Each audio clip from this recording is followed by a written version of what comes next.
Well, howdy there, Internet people. It's Bo again. So, today we are going to talk about some statistical analysis, Russia and Ukraine, and some new techniques that were developed in an attempt to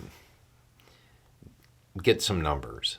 And they are numbers that are hazy because pretty much every country involved has a good reason to be less than accurate with these numbers. And we're going to do this. We're going to talk about what they determined, how they determined it, and then we're going to talk about whether or not those numbers really paint a clear picture. Okay, so why are we doing this? Because somebody sent me a message and it said, "Hey, Bo, have you seen this? How do you feel about the fact that Russia has only lost 50,000? I don't know that the word only should be in that sentence. 50,000 lost is a whole lot. For context, that is about 7 times what the U.S. lost in Iraq and Afghanistan the entire time. That's a huge number. Okay, so where did it come from and why is it surfacing the way it is? Why are they using these techniques? According to Russia, I think they're still saying that they have lost 6,000 during the entire conflict. This is definitely wrong. It is exceedingly low. Ukraine is saying that Russia has lost, it's in 6 figures. I don't know the exact number at the moment. That's probably high. Okay, so how did they get these numbers? And there's 2 sets. The first set was derived using photos from social media of military funerals from the war. So that's how they confirmed them. The confirmed number using that method was right around 27,000. Okay. So regardless of what you think of anything else, the 6,000 number is definitely wrong. Okay. The 50,000 number, and realistically I want to say it's like 48,000 and something. So right at 50,000. They did an analysis of excess inheritance cases. You know, generally speaking, these run pretty consistently throughout the years. It's very predictable. They looked at the number that was over the predicted amount, and this is what they came up with. It's a good measure. It's a unique way of doing it. Okay, so here's the thing. These numbers and the way they went about it, yeah, that tracks. It's smart.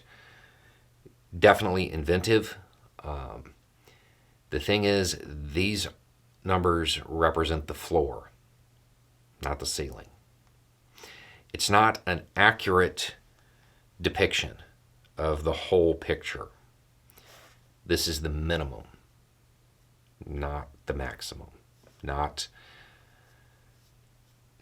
a clear picture of all of them. The reason, think about the inmates that were pressed into service. There's no inheritance claim there. Those who were too young to have anything of value, no claim like that. Those who were with a private company, their family hasn't been informed. Those without family. Those who are currently missing. This number's low.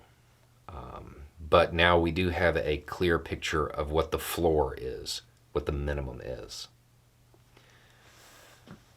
I would remind everybody that it's not a video game. It's not points. They're people. Based on estimates that have been around and the kind of totaling up and moving through the various sources, the number is probably closer to 100,000 than it is 50,000. It's waste. It's waste. I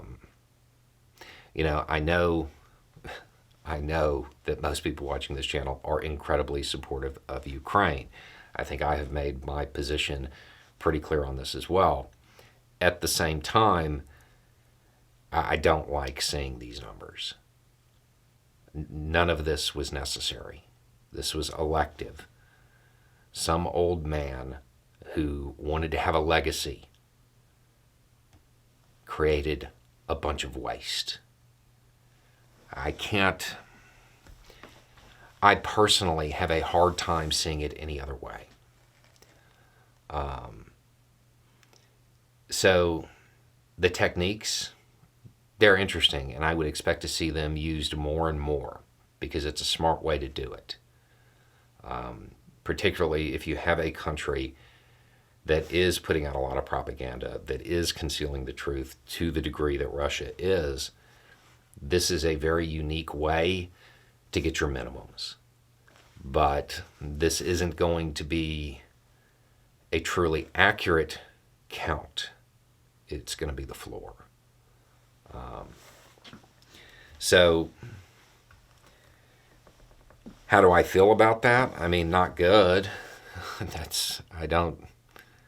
I can't bring myself to celebrate it. Anyway, it's just a thought. Y'all have a good day.